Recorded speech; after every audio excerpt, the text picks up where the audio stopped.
Алар эмне? Алар бизге акчасын берип атат. Сураган акчабызды берип атат. Кредит десе кредит берип атат. Жарымын грант десе грант кылып берип атат. Бирок ошонун жарымын бир жумушка салымыш болуп туруп, анан жарымын жеп койгон биздин өзүбүздүн чиновниктерде болуп атпайбы күнөө? То есть эми акчаны жеп алган биздин чиновниктер жаман көрүнгөн кытайлар кылып коюп атпайбы? Анын эч кандай коркуштун кереги жок. Төлөп бере албай калсак, балким процентин төлөйбүз үстөккө. Кайсы жерден алабыз проценттеп? Төлөгөнгөчө. Төлөгөнгөчө эми өзүбүздүн ички ресурстарды карайбыз да эми. Эгерде ошол убагында төлөй албай калсак. Эгерде сиз президент болсоңор, 5 жылдын ичинде биз төлөйбүз. Туурабы?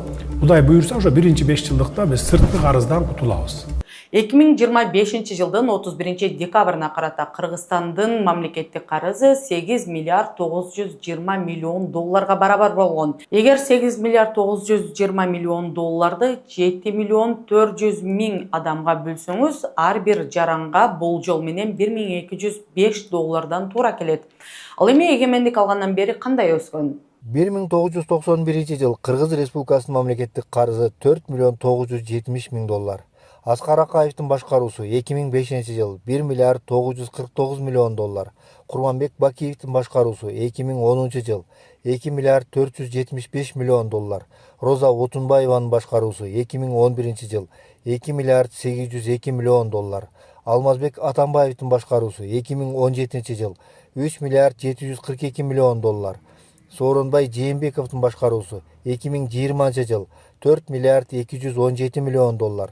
Садыр Жапаровдун 5 жылдык башкаруусу 2025 жыл 8 миллиард 920 миллион доллар. Садыр Жапаров башкарган жылдары эгер бул карыздын 3,3 миллиард акш доллары мамлекеттик бюджеттен, демек сиз менен биздин эсебибизден төлөгөндүгүн эске алсак турган болсок, чыныгы өсүш 2 эсе эмес, андан да көп болуусу мүмкүн. Мамлекет карыздын ичинен тышкы карыз 5 миллиард 228 миллион долларды түзсө, ички карыз 3 миллиард 561 миллион долларды түзөт. Негизги кредиторлордун бири болуп Кытайдын экспорт-импорт банкы эсептелип, а бирок президент Садыр Жапаровдун мамлекеттик карыздар боюнча риторикасы бул жылдар бир топ өзгөргөн. Мисалы, бул президенттин тышкы карызы боюнча 2022 жылы айткан кеби. Урматтуу кыргызстандыктар, эгемендик алгандан бери топтолгон карызыбыз 5 миллиард долларга жакын болуптур. Эми аны кайра кайтаруу мөөнөтү менин президенттик мезгилиме туш келип отурат. Эч маселе жок. Толук төлөп беребиз. Төлөп бергенге каржы булактарыбызды жана пландарыбызды дагы аныктап койдук. Динамика көрсөтүп тургандай, үстүбүздөгү жылдан баштап 2026 жылга чейин эң жогорку сумманы 350 миллион доллар төлөйбүз. Андан кийин төлөм кайра ылдыйлап отуруп, 2030 жылдар менен төлөп бүтөбүз. Ошентип 4 жылдан кийин төлөнүп бүтчү карыз Садыр Жапаровдун убагында 2 эсеге көбөйгөндүгү аз келгенде, президент тышкы карыз темасын көтөрбөөнү же саясатташтырбоону 2024 жылы суранып, мындан кийин тышкы карыз боюнча суроолорго жооп бербей тургандыгын билдирип, ал эми тышкы карыз маселесин көтөргөн жарандарды манипуляторлор деп атаган. Тышкы карызды жөнөкөй сөздөр менен түшүндүрүп берейин. Андан кийин унутуп коелу. Биз бул суроолорго жооп бербейбиз. Албетте, муну түшүнгүсү келбеген жарандарыбыз тышкы карызыбыз көбөйдү деген ойду манипуляциялай бериши мүмкүн. Биз аларга мындан ары көңүл бурбайбыз. Жапаров ошондой эле тышкы карыз 10-15 миллиард долларга жетсе да эч нерседен кабатыр болбош керектигин билдирип, мурдагы 2030 жылга чейинки төлөмөкчү болгон карызын 2035 жылы төлөп бүтүрөөрүн айткан. Бирок биз Садыр Жапаров өзү айткандай экинчи мөөнөткө 90% менен колдоо менен келет деп эсептесек да, анын мөөнөтү 2032 жылы бүтөт. Албетте ар бир мамлекет тышкы дүйнө менен эсептешүүгө милдеттүү. Бирок биз сиздерге бир канча мисал менен Кытай убагында төлөнбөгөн карыздар маселесин кантип чечкендигин айтып берсек, коңшу Тажикстандын мисалы, алар электр энергия линияларын курууга жолдорго Кытайдан алган карыздары төлөнбөй, 2016 жылга чейин Кытай Тажикстандын 7 алтын казуу кенин башкарса, Африканын Замбия, Джибути, Мамбас жана Шри-Ланка сыяктуу өлкөлөрүндө тышкы карыздан улам саясий басым жасоо аракети менен кээ бир өлкөлөргө аскерий бөлүктөрүн жайгаштырса, дээрлик бардыгында стратегиялык экономикалык объектилерди башкарууну өзүнө өткөрүп алган.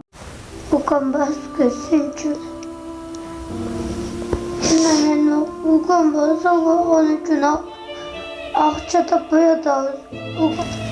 Элде чуркап жүрсүнчү бул дагы.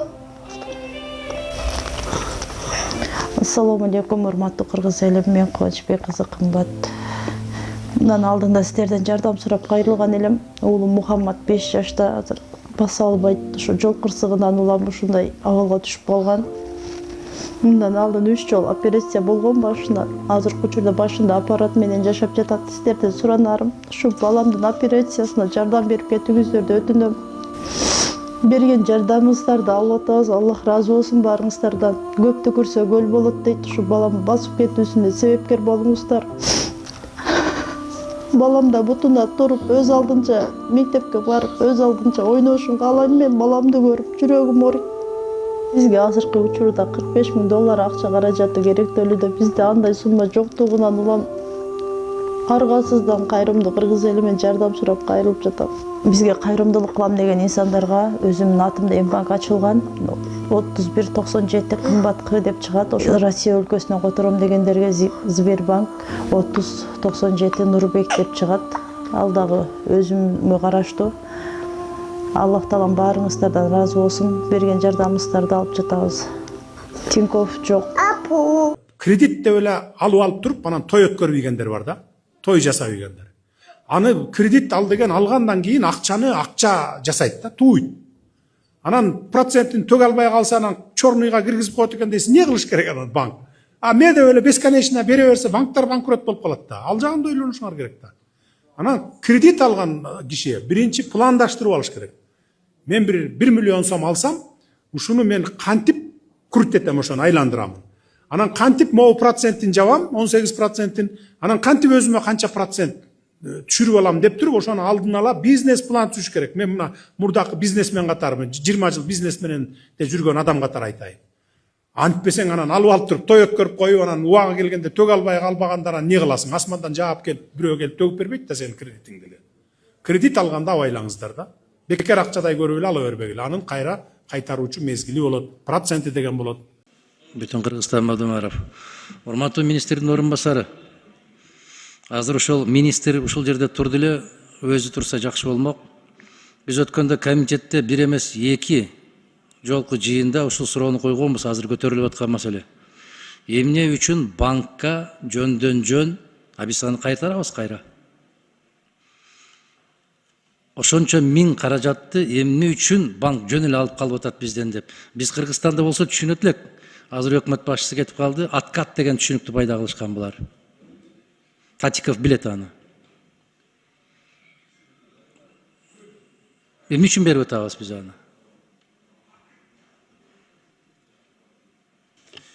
Урматтуу Адахан Кимсанбаевич, сиз откат деп туура эмес айтып атасыз. Өзүңүз 3 жолу депутат болдуңуз. 3 депутат болгондо спикер да болдуңуз. Кредиттердин баарында ошондо алынган. Ушунун шарттарын сиз да өзүңүз билесиз. Силер мындай да, өкмөт башчыңар баш болуп эле бир нерсени айтып коесуңар, 3 жолу эмес, мен 5 жолу болдум.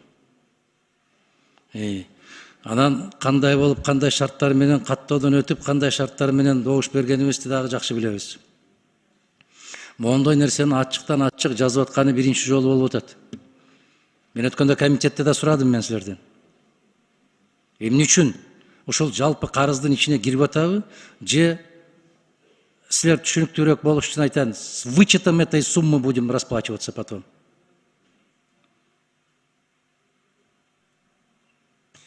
Адахан Кимсанбаевич, бул боюнча өзүңүз билесиз, сиз да спикер болдуңуз. Кредиттердин баардыгы спикерлер коет. Ошол үчүн сиз да мурда алдыңыз.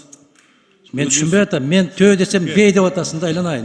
Мен суроо берип атам. Адахан Кимсанбаевич, мен улууларды урматтайм. Бирок сиз жактан эле баягы кемсинтип кылганыңар жаман. Татиков, сиз эмне деп атасыз, мен түшүнбөй атам. Берге айтышканы келдиңиз сиз. Иә. Адахан Кимсанбаевич, бул боюнча ар бир берген суроого жооп бербейсиз. Сиз мен түшүнбөй атам, эмне деп атасыз сиз? Суроого жооп бергиле. 114 миллион ичинде отурат. 14 миллион 130 миңдин ичинде отурат. Мен ошону сурап атам. Калып калган сумманы Кыргызстан кайра кошо төлөйбү же жокпу деп.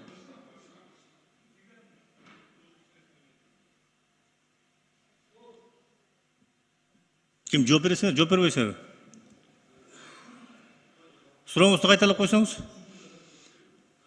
Мына банк өзүнө алып калып аткан акчаны жалпы карыздын суммасына киреби же кирбейби деп сурап атам. Кирет. Ошол албаган акчаны биз кайра беребизби? Суммасына кирет. Значит, биз албаган акчаны кайра беребиз толугу менен.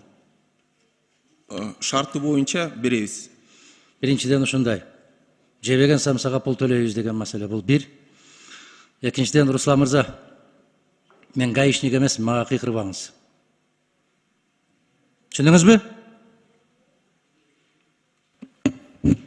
Руслан мырза. Бираз могу жерге келгенде мамлекеттик кызматкердин этикасын кармаңыз. Маалыматты так билбегенден кийин оозго келген нерсени сүйлөбөңүз бул жерде отуруп.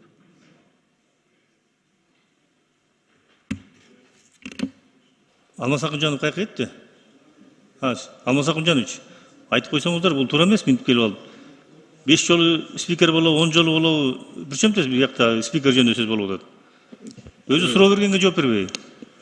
Туура айтасыздар, мен да ошого чакырам. Суроо берилгенден экинчи мындай жооп бергенге токтоп. Экинчи мында кайталанбай турма депутаттар.